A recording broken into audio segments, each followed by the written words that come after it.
Hello बच्चा लोग। तो आज हम लोग इस वीडियो में कवर करने वाले हिंदी आईएससी 12 का सारा काश का चैप्टर 14 और उत्तरार्ध का अपना देखा जाए तो चैप्टर 4। चलिए शुरू करते हैं। ये वीडियो बच्चा मैं बता देती हूँ कि आप लोग का लाइन टू लाइन पूरा लाइन बाय लाइन बताया जाएगा। Do not worry, just follow. देखिए क्या है यहाँ पे लिखा हुआ है। एम्प्लॉयमेंट एक्सचेंज के बाहर जिन सज्जन से भेंट हुई थी, सज्जन माने अच्छा इंसान, उनकी बात मैंने प्रभा को भी बताई। प्रभा कौन है? समर की वाइफ। उनकी कही भी बातें लगातार मेरे दिमाग में कौंती रही। माने जो वो सज्जन एम्प्लॉयमेंट एक्सचेंज में, याद है अपना पॉलिटिशियन लोग का भेदभाव ये सब के बारे में बता रहा था, उसका बात सारा बताया वो प्रभा को आके। मुझे उनके बात करने का ढंग माने वे ऑफ टॉकिंग, आत्मविश्वास माने सेल्फ कॉन्फिडेंस और शोभ, सभी कुछ तब इतने अच्छे लगे थे कि मनी मन में अफसोस करने लगा उनसे जान पहचान क्यों नहीं कर ली। उसको अफसोस हो रहे समर को कि यार कांटेक्ट भी नहीं लिया, जान पहचान भी नहीं किया, नेक्स्ट कब मिलेंगे। इतने ज्ञानी इंसान थे, शायद इसलिए कि मेरे दर्द को उनके शब्दों का सहारा मिला। इसको क्यों पसंद आया वो इंसान? क्योंकि बेसिकली इसका जो भी पेन था उसको वर्ड्स किसने दिया? वो सामने वाले इंसान ने। ठीक है, नेक्स्ट। लेकिन उनसे फिर दोबारा इतनी जल्दी भेंट हो जाएगी, पर उसे मैं नहीं सोचा। कभी कभी होता है ना, हाय कि बात नहीं हो पाई है, समथिंग, काश जान पहचान कर लेते। बट फिर किसी पर्सन से जिससे हमारा मन था उससे जल्दी जान पहचान हो जाए तो बड़ा मजा आता है। सेम जो आके उन्हें आते जाते खोज निकलने को बेचैन रहे। मुझे देखते दिवाकर बोला। दिवाकर कौन है? बेस्ट फ्रेंड समर का। इसे कहते बड़ी उम्र वाला शैतान। जो होता है ना कि याद करो और आ जाए, यानी जो याद करती आ टपके। और अंग्रेजी में शैतान कहते हैं, भारत में बड़ी उम्र वाला कहते हैं। अपने बोलते हैं ना, वाह तेरी बड़ी लंबी उम्र है, तो आप तेरे को याद करे थे। वैसे तुम अपने आप को किस कटघरे में रखना पसंद करोगे? माने चलो बताओ।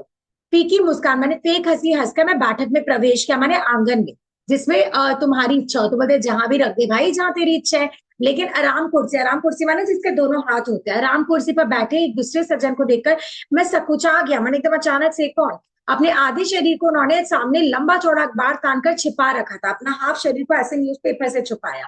मैंने हाथ से इशारा किया, ये कौन? ऐसे करके हाथ से इशारा किया कि ये कौन है भाई। सुनिए, अखबार तो यही रहेगा ना, आइए अपने दोस्त से आपका परिचय कराइए। Just 1 minute.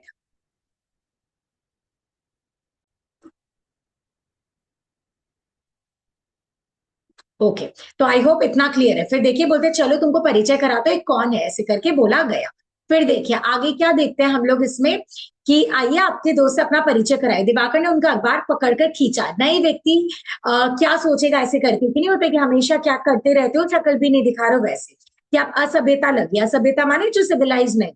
अखबार हटते जब एक क्लीन शेव सूरत बाहर आई तो मैं चौंक कर उछल पड़ा। क्लीन शेव माने नो दाढ़ियां, नथिंग। अरे आप, ऐसे समर बोला, अरे आप। उन्होंने निहायत इत्मीनान से अखबार एक तरफ समेट कर रखते हुए कहा, जी मैं वही हूँ। दिवाकर अपनी इतनी बातें करता है कि उस दिन देखते ही लगा कि आप ही हैं। इरादा था कि आपसे परिचय करवाए, उससे पहले खुद ही परिचय कर लूं। उस दिन कैंट से आ रहा था तो लगा शायद आप ही है। माने यहाँ पे एम्प्लॉयमेंट एक्सचेंज का बात हो रहा है कि मुझे भी ऐसा कभी कभी लगा कि जिसका बात करे वो तो नहीं, तो मुझे ऐसा फील हुआ आप ही। और देखिए आपसे मुलाकात हो गई। सचमुच मैं तो बाद में अफसोस करता रहा कि आपसे परिचय क्यों नहीं किया। उस दिन आपकी बातों में इतना ज्यादा, मैंने होता ना, डूब गया था इतना ज्यादा। मेरे भीतर कृतज्ञता जैसा कुछ उमड़ने लगा था। कृतज्ञता मैंने ग्रेटफुलनेस की, वाह कितना नॉलेज है इस इंसान में। उसे रोककर मैं बोला, अगली बात वही तोड़ दी। मैंने रोककर बोला और अगली बात तोड़ के कुछ और टॉपिक हुआ। दिवाकर ने निराशा से दोनों हाथ झटका रहे, ये क्या, आप क्या परिचय कराए? मैंने, अब मैं तुम लोग का क्या इंट्रोडक्शन करूं? तुम लोग तो आपस में जानते हो भाई। आप लोग पहले कहाँ मिल लिए थे भाई? अच्छा खैर समर, मैं इन्हीं के बारे में बता रहा। हाँ, यही हमारे शिरीष भाई साहब है। ये न्यू एंट्री होता है और इसका कैरेक्टर स्केच बहुत इंपॉर्टेंट है जो मैं वीडियो डालूंगी। तो यहाँ पे किसका बात कर रहे हैं? शिरीष भाई, चचेरा भाई। ये कह तो रहे थे कि शायद तुम्हें कहीं देखा है या मिल लिया है, लेकिन मैंने बताया कि उसका 2-3 दिन से कोई पता नहीं। पुलिस खोजती फिर रही है। जानबूझ के जोक मारा कि भाई अब पता नहीं है, पुलिस खोज रही है। उसके मजाक की तरफ ध्यान ना देकर मैंने कृतज्ञता से कहा, दोस्त गया भाड़ में, अभी वो इंसान पे फोकस अब बोलता है। अगर मुझे अब पता है कि आप ही शिरीष भाई है तो मैंने, मुझे अगर तब पता रहता कि आप शिरीष हो तो भगवान। बात को बीच में काट कर वे बोले, तो क्या मारने पीटने का इरादा था? जोक मारे कि अगर पता चलता तो मुझे मारता क्या? और वे खिलखिलाकर हंस पड़े। अच्छा खैर ये सारी बातें छोड़ और आराम से बैठे। मैंने अभी बातें करेंगे, छोड़ो बातें को और आराम से बैठ। मुझे यहाँ आए 2-3 दिन हुए, आया वो तभी से तुम्हारी राह देख रहा, मैंने तुमसे मिलना था। मुझे तो ऐसी ही एक जरूरी काम में फंस जाना पड़ा। मैंने माफी मांगने के लहजे में कहा, बोलते मैं फंस गया था इसीलिए मैं मिल नहीं पाया। फिर पूछा आप यहाँ किस काम से आए हैं? हाँ काम से ही समझिए, बहन को लाया था। कौन किसकी बहन को लाया? शिरीष अपनी बहन। उन्होंने दिवाकर की और देखा, हुए अहमद और बनियान पहनी थी, माने गंजी और जस्ट शॉर्ट्स पहना, कंधे पर तौलिया था, शायद नहाने जाने को था, ऐसा वेशभूषा था, लग रहा था नहाने जाए। माता जी से मिलने लाए होंगे, मैंने बिना किसी विशेष उद्देश्य से पूछा। मैंने बोला वो माँ से मिलने आए होंगे। नहीं मिलानी तो नहीं लाया, इस बार वे सुस्त होकर अपने में खो गए। पर हाँ मिलानी समझी। क्यों दिवाकर तुमने नहीं बताया इन्हें? भाई समर साहब, बात कुछ यूं है कि हमारी बहन को पहले हिस्टोरिया के दौरे आते थे, माने मिर्गी का दौरा नहीं होता है वो। फिर अचानक वो एकदम पागलों जैसी हरकत करने लगी, कहे उन दौरों का समय बढ़ता चला गया। डॉक्टर ने बताया कि जल्दी से जल्दी किसी मेंटल हॉस्पिटल में दाखिल ना किया तो केस काफी खराब हो जाएगा। परसों से भर्ती करके आए, माने बहन को क्यों लेकर आया? पागल खाने में भर्ती करने के लिए। तुम होते भी तो तुम्हें भी छोड़ आता। तो मजाक करे, सोचो दिवाकर इसमें कि समर तू होता तो तेको भी छोड़ आता। बीच में दिवाकर बोला। मुझे उस पर झुंझुलाहट हुई, मैंने इरिटेशन, इतनी गंभीर बात में उसे मजाक सूझ रहा है। फिर और भी ध्यान से उसकी तरफ मुखातिब होकर कहा, सीरियस होकर, इस चौरे के दौरे क्यों आने लगे? इसके बारे में डॉक्टर ने कुछ बताया? माने समर अपने आप को इंटेलिजेंट वे में ऐसे पूछ रहे कि दौरा क्यों आता है, क्या बताया डॉक्टर ने? इसके बारे में डॉक्टर ने क्या बताएंगे? शिरीष बोलिया तो हमेशा ही मानसिक परेशानी, बहुत अधिक चिंता और नर्वस दिमाग से आते हैं। तो मेरा आप लोग से भी रिक्वेस्ट है, प्लीज टेंशन ज्यादा मत लो एग्जाम का। देख ले रहे हो क्या होता है, मेंटल परेशानी नहीं लेना, एकदम चिल रहना है और एक्शन पे फोकस करना है भाई। आगे बढ़ते हैं। ये डॉक्टर के पास गया और कुछ ना कुछ बताएगा ही, लेकिन असली कारण मैं जानता हूँ। बोलते डॉक्टर तो कुछ भी रीजन बताता है भाई, बट असली रीजन मैं जानता हूँ क्या है, लेट्स सी। वे कुछ देर चुप रहकर चिंतित भाव से अपने पंजों की उंगली आपस में फंसा रहे, लाइक दिस। फिर अपने आप से बोले, और सोचा जाए तो बात दरअसल कोई खास भी नहीं है, लेकिन उसकी समझ में ही नहीं आता। किसकी समझ में? उसकी बहन। क्या किया जाए, गलती हमारे घर वालों की, उसकी शादी कर दी छोटी उम्र में, मुश्किल से तब होगी 11-12। याद रखना शिरीष की बहन 11-12। पतिदेव उस समय पढ़ रहे थे। किसके पतिदेव? उसके पति। जब उन्होंने पढ़ाई पूरी की तो अचानक इलाम हुआ कि पत्नी अशिक्षित है। माने भाई मैं तो पढ़ लिया, पति सोच रहा पत्नी अशिक्षित है और उसके साथ उनका निभाव नहीं होगा, माने अब साथ में गुजारा नहीं होगा। सो तब से एक तरह से छोड़ ही रखा है। मैं अपने साथ ही रखता हूँ, सो दिन रात पीछे लग लगकर मैट्रिक तो करा दी, मैट्रिक माने 10 पास। लेकिन कमबख्त सोचती इतना, कुछ ना कुछ सोचती इतना, माने ओवर थिंकिंग। भाई आप करते तो मत करिए। अगर ये रोग नहीं लगा होता तो इस साल इंटर माने 12 पास करती। मैं उसे लाख समझता हूँ, समझाता हूँ, तो फिक्र क्यों करती है? किसी की नहीं सुनती। रात को सोते हुए बर्राने लगती, अपने अपने बोलने।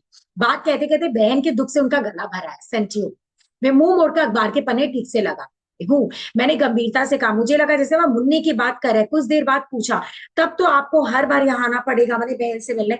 यहाँ पे एक नोट करना बच्चा, यहाँ पे नोट करने वाली बात ये है। और एक लड़की पीड़ित, यहाँ पे सारा कश्मीर लड़कियों को कैसे पीड़ित किया जाता था पहले, उसका अपना एग्जाम्पल है। सबसे पहले सावल की बहू अपनी प्रभा एंड सो ऑन, कितने लोग, भाभी भी इनफैक्ट, क्योंकि उनके पति उनको मारते थे। तो ये सब याद।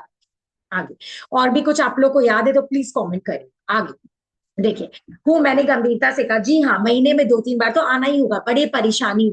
वे निहायत थके स्वर में बोले, थक गया था ना इंसान, इसलिए मैं तो राह देख रहा हूँ कि हिंदू कोड बिल कब पास होगा। वैसे तो ये नेता लोग एकाध कानून बना दे तो तलाक दिलाकर कहीं और शादी कर।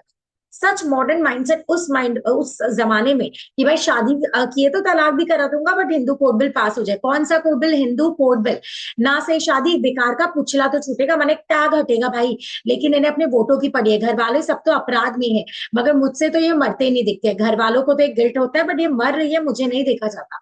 ये मरते हुए बहन को सचमुच नहीं देखा जाता, लेकिन उसका इलाज तलाक हो, ये मेरी समझ में नहीं आया। माने समर बोल रहे अगरी, मरती हुई बहन को नहीं देखा जा रहा, बट इसका सोल्यूशन भाई तलाक कैसे है? पूछा तलाक या पिता की संपत्ति में पुत्री को बराबर हिस्से के पक्ष में। यहाँ पे एक इंपॉर्टेंट टॉपिक आया, क्या तलाक या फिर पिता के प्रॉपर्टी में बेटी को भी प्रॉपर्टी का हिस्सा मिलना चाहिए? क्या आप एक्सेप्ट करते हैं इसको? शिरीष से पूछा गया। आगे बहुत आश्वस्त, मैंने एकदम कॉन्फिडेंस के साथ बोला एकदम, लेकिन इससे हमारे सारे समाज का ढांचा मर जाएगा। कौन बोला? समर। कि भाई ये तो बहुत गलत हो जाएगा, समर अगेंस्ट है इसका। किस समाज का? मैं समझा नहीं, जानबूझ के सरकाजी में बोलते हैं शिरीष। किस समाज का भाई? मैं नहीं समझा। हमारे हिंदू समाज का। मैंने साहस करके बोला, चारों तरफ भयानक गड़बड़ी है। शादी विवाह जैसी पवित्र चीज को लोग मन बहलाव का साधन बना लेते होते ना। शादी किया तो किया, नहीं तो पिता की संपत्ति में आ गए। 2 दिन पहले शादी की, फिर तलाक हो गया, गुड्डो गुडियों का खेल हो जाएगा। संपत्ति के बंटवारे को लेकर या तो बहनों या भाइयों में झगड़ा होगा, जीजा और साले में झगड़ा, या बहन भाई में। तब भाई बहन का क्या प्यार रहेगा? मैंने दिवाकर की ओर देखा कि शायद वो मेरी तरफ सहारा देगा इन विषयों पर। हम लोग क्योंकि घंटों पार्क में बात करते थे, किस तरह का प्रेम। इस बार उनके पूछने का ढंग मैं जान गया कि वो जान बुझ के बोल रहे हैं। शायद मेरी सारी बात समझकर उनका जवाब देने के लिए। इस तरह का प्रेम की अपनी बहन का इलाज कराने को इतने हैरान परेशान है, यहाँ लाए और हर 8वें 10वें दिन आएंगे। मैंने किस समाज का बात करते हो? ऐसा समाज है लड़कियों को इतना पीड़ित किया जाता है, जहाँ पे मेरी लड़की को पागल खाना हॉस्पिटल जाना पड़ रहा है और मेरे को बार बार आना पड़ रहा है। इस समाज का बात कर रहे हो क्या आप? क्योंकि आपके मन में उसके लिए अब दया है, प्यार है, कानूनी या शास्त्रीय बंधन नहीं, आपके मन की मांग है, आपकी इच्छा है। तो समझ भी बोलते हैं कि आपके अंदर प्यार है, इसीलिए आप उसको इलाज करो। बट जब प्रॉपर्टी सबका बाद आएगा, जैसे भाई भाई में प्यार नहीं है तो भाई बहन में भी प्यार नहीं होगा, ऐसे बोले। कल जब यही बहन आपसे हिस्सा मांगेगी तो कहाँ प्यार जाएगा? तब आपके मन में ना चाहते हुए भी द्वेष होगा। माशे इतनी देर सुनने के बाद बहुत कड़े स्वर में बोला, पता नहीं आप इन सबको किन निगाहों से देखते हैं, मगर मैं तो समझता हूँ कि वह युग तब भी अच्छा होगा। अब आपके मन में अपनी बहन के लिए दया या प्रेम है, ये ना तो कानूनी बंधन है ना बाहरी सामाजिक दबाव। आप दया भी ना करें, जरा से बेशरम हो जाए तो वह बेचारी कुछ नहीं कर सकती। माने होता है ना कि आप दया के कारण प्रॉपर्टी में हिस्सा दे दो, सेवा कर दो अपनी बहन का, बट आप बेशरम हो जाएंगे, आप फिर उसका सेवा नहीं करेंगे तो वो तो पिता की प्रॉपर्टी में हक भी नहीं मांग पाएगी भाई। तब क्या होगा बेटियों का? ऐसे पूछा जा रहा। देखो आगे। अब आपके मन में अपनी ये तो हो गया बच्चा, जरा से बेशरम हो जाए तो बेचारी क्या करेगी? रोएगी, एक दो आदमियों से शिकायत करेगी और किस्मत को कोसेगी। इससे उसे आपकी इच्छा पर जीने को तो मजबूर नहीं होना पड़ेगा अगर बिल बन गया तो। द्वेष और प्यार आपकी इच्छा पर नहीं होंगे, वह उसकी कृपा के टुकड़ों पर नहीं मरेगी। माने आप प्यार करोगे तभी प्रॉपर्टी या कुछ मिलेगा, उसके ऊपर डिपेंडेंट नहीं रहेगी। अपने पिता का हक है, पिता की प्रॉपर्टी पे हक है तो हक मांग लीजिए। जब दो भाइयों का संपत्ति में बराबर हक है तो भाई तब उनमें लड़ाइयां नहीं होती। क्यों? दोनों अपना अपना हिस्सा लेकर अपनी अपनी अलग जिंदगानियां शुरू नहीं करते। दूसरे भाई का हिस्सा देना कानून पर ना होकर अपनी इच्छा पर है, तो आपकी इच्छा होती है आप उसे हिस्सा देते, ना होती तो उसे राह का भिखारी बना देते। इस तर्क से मैं बौखला गया। इन सब पक्षों से तो मैंने कभी नहीं सोचा। फिर तो हिम्मत करके बोला, खैर जो भी हो, इतना तो मानना ही पड़ेगा कि इस तरह के नियमों से बड़ी गड़बड़ी फैल जाएगी। समाज को चलाए रखने के लिए पुराने लोगों के ने बहुत समझ कर कानून बनाए हैं, उसे उलट पुलट नहीं करना चाहिए। किसका व्यू पॉइंट था? समर का, कि जो पुराने लोग ने व्यू पॉइंट बनाया है उसको हमें ऐसे ही रखना चाहिए। गाइस, इससे क्वेश्चन है, क्या निराश हुआ जाए में से रिलेटेड कुछ मेंशन था? तो आप प्लीज उसको कमेंट में करेगा अगर आपको याद है। याद नहीं है तो निराश हुआ जाए जाकर पढ़िए आगे। तो फिर वह शांत भाव से बोले, हो जाए, इससे क्या होता है? मैं उनको इन छोटे छोटे निर्दिष्ट भाव के लिए प्रश्न से डरने लगा। खूब सचेत मैंने अवेयर होकर बोला, कोई उल्टा सीधा जवाब नहीं दो। और बोला, इससे आपने यहाँ की सती और आदर्श नारियों की उज्जवल परंपरा एकदम लुप्त हो जाएगी। विवाह के आधार या तो स्वार्थ रह जाएगा या वासना। बोलता है कि पहले जो प्यार से शादी करते वो हटकर लस्ट हो जाएगा, या फिर जेलसी या कुछ प्राप्ति हो जाएगी। माफ कीजिए समर भाई, देसी स्वर में बोले, मुझे दिवाकर ने बताया कि आप काफी सोचने मनन करने वाले। मनन माने प्रैक्टिस, अध्ययन। लेकिन देख रहा हूँ कि सोचना दो तरह का होता है। एक होता है हर चीज को तर्क और बुद्धि के कसौटी पे जांचना, माने ब्रेन लग, और दूसरा होता है भावनाओं के आवेश, माने गुस्सा में भूलना, इमोशनल। बुरा मत मानिए, मुझे तो आप दूसरी तरह लगते, माने आप इमोशंस में बात। उन्होंने 2 उंगलियों में अखबार उठाकर कहा, आप समाज में गड़बड़ी की बात कहते हैं, जरा सी आंखें खोलकर देखिए ना, कौन सी व्यवस्था और सुंदरता आपको दिखाई देती है। यह आज का अखबार है, लखनऊ जिले में 5,000 भले घरों की स्त्रियों ने तलाक के लिए प्रार्थना की है। कितना लखनऊ में? कितना? 5,000 भले घर, माने अच्छे घर की औरतों ने। इन सबको एक साथ शौक चढ़ाया है क्या? आपके ख्याल से ये सब वासना है क्या? 2 स्त्रियां जल के मर गई, 4 कुएं में गिर गई, 8 भाग गई और टीबी से मर गई। सारी बात हम लोगों के लिए इतने स्वाभाविक है, नेचुरल है कि हम लोग कुछ भी नहीं देखते। ये कहीं भी हमें नहीं छूती, मैंने हमारे मन को नहीं छू। मुझे भी तो बताइए ना, किस सुव्यवस्था, मैंने अच्छी व्यवस्था की बात करें, मैं आपकी घरों की बात तो नहीं जानता, लेकिन मुझे एक घर बताइए जहां नारी मजबूरियों में घुट नहीं रही है। ये पहले का हालत देखो क्या था। मैं शिक्षित और साहसी औरतों की बात नहीं कर रहा हूँ, एजुकेटेड और जो हिम्मत वाली है, जो अपना स्टैंड लेती है, मैं उनका बात नहीं कर रहा हूँ। वहां भी समस्या है, किंतु वो दूसरी तरह के, मैंने एजुकेटेड लोगों की लाइफ में भी समस्या है, बट दैट समथिंग एल्स। वे बोलते रहे और कभी मेरे सामने मुन्नी की और प्रभा की तस्वीर आ रही है। इसको लग रहा है, लगता है सारी बातें केवल उन दोनों को ही ध्यान में रखकर कही है, लगता है मेरी बहनों पर। मजबूरी में घुल घुल कर, घुट घुट कर मरने की भारतीय नारी का सहनशीलता का नाम दे दिया। नारी सह रही है तो बोलते देखो हाय हमारी हिंदू नारी सहनशीलता है। भाई भाड़ में कैसे सहनशीलता? अपने ऊपर स्टैंड लो, अगर गलत हो रहा है, अच्छा हो रहा है सहन करो, बड़े बुजुर्ग का आदर करो, बट जहां गलत हो रहा है तो चुप मत रहो। आगे। करोड़ों व्यक्तियों के हजारों साल के इतिहास में निकाले गए 2 नाम, सीता और सावित्री। मैं पूछा, सीता का नाम लेते समय ना माथा शर्म से नहीं झुकता? निर्दोष नारी के ऊपर कितना बड़ा कलंक लगा, इल्जाम लगा, कितना अमानुषिकता, इनह्यूमन था। उनकी सारी बातें मेरे मुंह में तमतमाया, मुझे लगा जैसे मैंने भरे बाजार में मुझे कोई गाली दे रहा है। हमारे ऋषि मुनियों के बनाए गए सारे धर्म नियम अपनी जगह में बेकार है। तो क्या बोल रहे हैं? सब बेकार। जहां तक उन्हें संग्रहालय या म्यूजियम में रखने का सवाल है तो मैं जानता हूं देखो बच्चा, तो यहाँ पे बोल रहे तो मैं जानता हूँ, तमतमा गया है, ऐसे बोल रहे तो मैं जानता हूँ कि प्रॉब्लम वाला चीज है। जहां तक संग्रहालय या म्यूजियम में रखने का बात है, तो मैं जानता हूँ कि खूबसूरत कांच की अलमारी में सजा ये सब चीज, लेकिन अगर आप समाज के कानून पे ये ला देंगे कि नारियों को सहन करना चाहिए सो ऑन, तो ये बहुत ही गलत। उन्हें आप आज के समाज के कानून के रूप में लादना चाहेंगे तो मैं कहूंगा आप चूल्हे में रखिए और चाय बनाकर पी जाइए। और अपने कंधों पर लदे और गर्दन में दांत गड़ाते भालू का उतार फेंकिए। मैंने जो फेक चीज रखते हो ना उसको फेंकिए, अपना फेक फेस को। मेरी उत्तेजना का आनंद लेते हुए वे जब सिगरेट का पैकेट निकालकर माचिस खोलने लगे, मैंने वो स्मोक भी करता था। उनके द्वारा अपने लिए पेश की कई सिगरेट को मना करके मैं गौर से उनके चेहरे को देखा। इनकी बहन की तरह इनका दिमाग तो नहीं चल गया, मैंने सोचा तो पागल ही। वे धुएं भरी फूंक से जलती हुई ताली से बुझाते और मैं सोचता रहा कि उनको सिर की अगर दीवार से दे मारा जाए तो निकलता हुआ धुआं कैसे होगा। मैंने इनका सिर को मारते जबरदस्ती अपने को वश में रखकर मैंने पूछा, आप अपने हिंदू धर्म के संसार को सर्वश्रेष्ठ नहीं मानते? मैंने हिंदू धर्म को क्या टॉपमोस्ट नहीं मानते? वे फिर टेढ़े करके बोले, देखता हूँ आपकी बढ़ती हुई दुनिया से काफी दूर है, माने आप मॉडर्न जमाने से दूर है। श्रीमान समर जी, आपकी संघ वाली भाषा, संघ वाली माने जो बुद्धिस्ट आप रहते हैं कल्चर में, और अरब सागर को पार कोई नहीं जानता। दुनिया एटम और हाइड्रोजन बम बनाती है और आप अपनी गोबर संस्कृति के लिए रोते हैं। I do not agree, but यहाँ पे अपने हिंदू संस्कृति को गोबर संस्कृति। इस तरह दम भरी बातों से पहले अपने दूसरी सभ्यता और संस्कृतियों को जांचने की कोशिश करें। माने लोग कैसे जी रहे, दूसरा कल्चर देख। पुराने खंडहर और ज्ञान की पुरानी किताबें, रोम और मिश्र क्रिश्चियन, माने रोम तो रोमन्स हो गए, मिश्र क्रिश्चियंस भी कम नहीं है। चीन की सभ्यता ने संसार को जो भी दिया उसका आधा भी तो हम नहीं दिए। माने चाइना ने जो भी किया, चाइनीज लोग ने, हमने कुछ नहीं किया। ईसाइयों को तो आप चाहे जितनी गालियां दे देखिए, वे लोग धर्म बदलते अपने, बोलते हैं ना क्रिश्चियंस लोग धर्म बदलते हैं, मगर वही है जो अनजाने लोगों के बीच लाखों मुसीबत सहकर स्कूल खोलते हैं, अस्पताल खोलते हैं और अपनी जिंदगियां धर्म के नाम पर अर्पित करते हैं। मैंने बोलो क्या बोलते हैं, स्कूल खोल रहे हैं, स्कूल ये खोल रहे हैं, आ जाओ आप लोग हमारे कल्चर में कन्वर्ट रिलीजन। आपके यहाँ विश्व के कल्याण की बात करते करते अगर किसी को जोश में आ भी गया तो हिमालय में तपस्या करने जाता है, माने साधु संत बन जाता है अगर जोश आता है। हिमालय में तपस्या करने जाते हैं। पैसा हुआ तो साधु को पालन के लिए मंदिर में जागीरी लगा देते हैं, गरीब हुआ तो सिर घुटाकर दूध मलाई खाने लगता है, माने पंडित बन जाते हैं। आप सिर्फ उनका एक पक्ष देख रहे शिरीष भाई। मैं बोला, एक हो या दो मैं नहीं जाता, मैं तो वही पक्ष देख रहा हूँ जो हमारे सामने, माने मेरे सामने जो है मैं वो बोल रहा हूँ, या जिसके आज हम शिकार है। आपके यहाँ दूध की नदियां बहती थी और सोने की वर्षा होती थी, लेकिन आज अब संसार की सबसे जाहिल कौम है, जाहिल जाति। आपका धर्म सबसे ज्यादा अवैज्ञानिक, माने साइंटिफिक नहीं। आदमी की बुद्धि के सारे विकास को भूलकर जो धर्म अव्यवहारिक बातों के जीवन का लक्ष्य बताता रहे, संसार के सारे ज्ञान विज्ञान के वेदों में खोजता रहे, वह सचमुच दयनीय है। लखनऊ के इक्का चलाने वाले नवाबों का ध्यान आता है मुझे तो ये सारी बातें सुन सुनकर, और वे अपनी बात पर हंस रहे। माने जो नवाब है अब क्या करते हैं, पेट्रोल पंप चलाते हैं, टायर वायर में पानी क्या बोलते हवा भरते हैं, मुझे उनका याद आता है। इंसल्ट करने वाली हंसी में हंस। मैंने कोशिश करके कहा, इन भारी चीजों पर आप अपने को केंद्रित करना हमारा लक्ष्य नहीं है, इसलिए हमने ना कभी दूसरे देशों पर हमला किया, ना धर्म के संसार में फैलाने के जिहाद किया। मैंने तो ना अपना धर्म को सर्वश्रेष्ठ करते हैं या दूसरे लोग को जानना चाहे, हम लोग सिर्फ अपने अंतरात्मा को देखते हैं। ऐसा हमारा लक्ष्य तो हमेशा से आध्यात्मिक शांति है, माने पीस में रहना, उन्नति।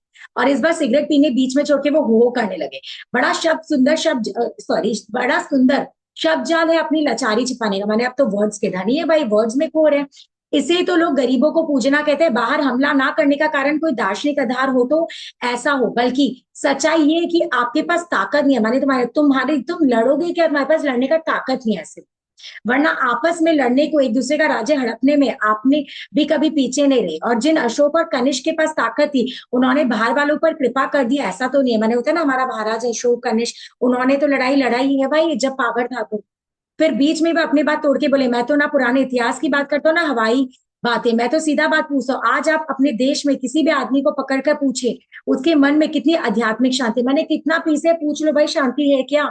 आध्यात्मिक शांति सिर्फ दान, ट्रस्ट और चंदे के रुपए में दूध मलाई उड़ाने वालों के पास होती है। माने जो पंडित वंडित है जो ये सब उड़ा खा रहे हैं, सबका पैसा ट्रस्ट वस्ट का उनके पास है। मेरा मेरा मन कुल बनाने लगा, ऐसा कौन सा सवाल पूछूं कि इस आदमी का यहाँ कतरनी माने कैची जैसी जबान बंद हो जाए। अचानक मैंने पूछा, संसार की उत्पत्ति कैसे हुई? वे फिर जोर जोर से हंसे। आप तो पुराने ऋषि मुनियों की तरह शास्त्रार्थ करने लगे। मैंने शास्त्रों का बात, संसार की उत्पत्ति माने संसार कैसे है, सीधे ढंग से हुई। ब्रह्मा ने सोचा मैं अकेला हूं, मुझसे नहीं रहा जाता, अब अनेक हो जाओ। और उसने अपने गुणों का प्रसार किया था। प्रकृति आ गई, खुदा ने कुन कहा, जैसे अपने दूसरे कल्चर वाले लोग मुस्लिम ऐसे बोलते हैं कुन, वैसे दुनिया हो गई। इसमें ऐसी क्या दिक्कत है? फिर नाक से धुआं निकालते हुए मैंने सिगरेट पी रहा है तो मुस्कुरा कर बोला, समर जी मैं नहीं कहता कि आज के वैज्ञानिक संसार की उत्पत्ति का जो रूप है या प्रारंभ बताते हैं वही अंतिम सत्य है। मैंने साइंस में जो बोला गया वही सत्य, मैं ये नहीं बोलता, लेकिन सारे कपोड़ों से ज्यादा सही नहीं लगता। फिर भाई ज्ञान का कभी अंत नहीं, माने ज्ञान तो कितना भी ले लो कम नहीं है। जैसे जैसे हम और जानेंगे हमारी जानकारी बढ़ेगी। फिर उसका शीर्ष तोड़ते हुए बोला, हम लोग भी क्या मिलते ही दुनिया का भूत और भविष्य का बात कर रहे हैं पहले और अब के इस उदाहरण से आपने कहीं यह तो नहीं समझ लिया कि मैं बहुत बातूनी आदमी, तो वो दिमाग शीर्ष खुद ही बोलता है, ये तो नहीं समझ लू मैं बहुत बोलता हूँ। नहीं नहीं, आपसे तो बहुत सोचने और जांचने को मिलता है। मैंने शर्म आके, तब तो आप कच्चे हिंदू है, सच्चा हिंदू सोचता और जांचता नहीं। वापस इंसल्ट। वह तो आध्यात्मिक ज्ञान या रिश्वत और ब्लैक का रुपया सबको ग्रहण करना जानते। खैर मेरी बात आपको अगर बुरी लगी तो माफ कीजिए, बहस करते समय मुझे ध्यान नहीं रहता, जो मुझे ठीक लगता है मैं बोलता। किसने बोला? शिरीष। यही तो होना चाहिए। मैंने कहा मुझे आपसे बहुत सी चीजें सीखनी है। जरूर जरूर, अब तो आप अक्सर भेंट होगी। शिरीष बोला, कुछ बातें आपसे सीखूंगा, कुछ बातें दोबारा सोचना पसंद करेंगे आप भी। मुझसे क्या सीखना? मैं लजाकर कुंचित हुआ, मैंने छोटा आदमी क्या सीखोगे? नीचे देखते हुए बोला, मुझे तो सभी बातें नहीं लगी, बहुत सी बातें मालूम थी आपसे। नहीं नहीं, मैं तो भाई किसी भी चीज का पुण्य नहीं मानता, मैं किसी भी को कंप्लीट नहीं मानता। हर चीज विकास करते मैंने ग्रो। इसलिए पुण्य ज्ञानी कोई नहीं होता। मैं तो ज्ञानी उसे कहता हूँ जिसमें जानने की इच्छा हो। जब तक यह इच्छा है तभी तक वह ज्ञानी है। इसके बाद लाइब्रेरी की किताब और उसमें कोई अंतर नहीं। आपकी और दिवाकर की परीक्षा तो हो गई ना, अब आगे क्या करने की सोच रहे? ऐसे पूछा क्या करोगे? अब यही समझ से कि आगे क्या करूं समझ में नहीं आ रहा। नए आदमी के सामने अपनी परेशानी बोलना अच्छा नहीं लगता। अगर हो सके तो इस बार मैंने पूछा आजकल आप क्या कर रहे हैं, ऐसे बोला। अगर हो सके तो बोला पढ़ूंगा। फिर वो पूछा आप क्या करें। एक बार दिवाकर को देखकर वह कहने लगे, मैं तो भाई सरकारें हिंद में 150 रुपए का क्लर्क हूँ। याद रखना, कहा 150 रुपए का। बड़ी मुश्किल से छुट्टी मिलती है, सो शनिवार को आया करूंगा, रविवार को जाऊंगा, यही सोचता हूँ। मुझे उठते हुए देखा और बोले, इस बार जब जाऊंगा तो आपसे जरूर मुलाकात करूंगा। आज तो जा रहा हूँ, शाम को माने वापस जा। आपसे मिलकर सचमुच बड़ा अच्छा लगा। आपसे ज्यादा जानने वाली वही पहले व्यक्ति है जिसने इतनी आत्मीयता से मुझसे बात की। मैं गदगद हो गया, मेरी बात से उनके चेहरे पर स्नेह आ गया। मैंने खुश हो गया तारीफ किया तो। हाथ मिलाकर मैं बाहर गया। दिवाकर अभी तक चुपचाप इसी तरह मुझे और कभी उन्हें देख रहा है, जैसे दो पहलवानों को देख रहे। उसकी हर दृष्टि से लगता है कि जैसे बताना चाहते हैं कि वे मेरे भाई, कि देखो हमारे भाई साहब को। मैंने कहा जरा बाहर आओ, एक जरूरी काम बोलते आओ। वह नीचे आ गया। सड़क पर आकर मैंने भारी स्वर में बोला, यार हमें कहीं नौकरी दिलवाओ, सच में परेशानी है, वरना सारा पढ़ना पढ़ाना रह जाएगा। जिंदगी क्लर्को करती करती बीतेगी, कुछ दिन तुम्हारे साथ और रह लू। मैंने बोलता प्लीज नौकरी दिला भाई, बहुत है। मेरा स्वर के अनुनय से, मैंने स्वर का भाव से समझ लिया। अच्छा तुमने पहले क्यों नहीं बताया? मैं बाबूजी से बात करता हूँ, एक आध जगह जिक्र चला लेंगे, मैंने सोच लिया। हाँ जरा जरा काम, ऐसे पढ़ने लिखने को भी थोड़ा समय मिल जाएगा, ऐसा काम बहुत सीरियसली तलाश करनी है। मैं कातर माने डर कर। अच्छी बात है, तुम चिंता मत करो। उससे विदा लेकर अब आया तो दिमाग में जैसे कोई बड़ी भारी मथानी चल रही है, माने मशीन चल। शिरीष के उत्तरों ने मुझे इतना बेचैन कर दिया, जितना इस बात से कि आसानी से हर बात का जवाब कैसे हो उसके पास। भाई सचमुच आज तो बहुत नई बातें सीखने को मिली। तो यहीं पर बच्चा, आई होप आप लोग को भी सीखने को मिला। चैप्टर 15 का भी डिटेल्स आएगा।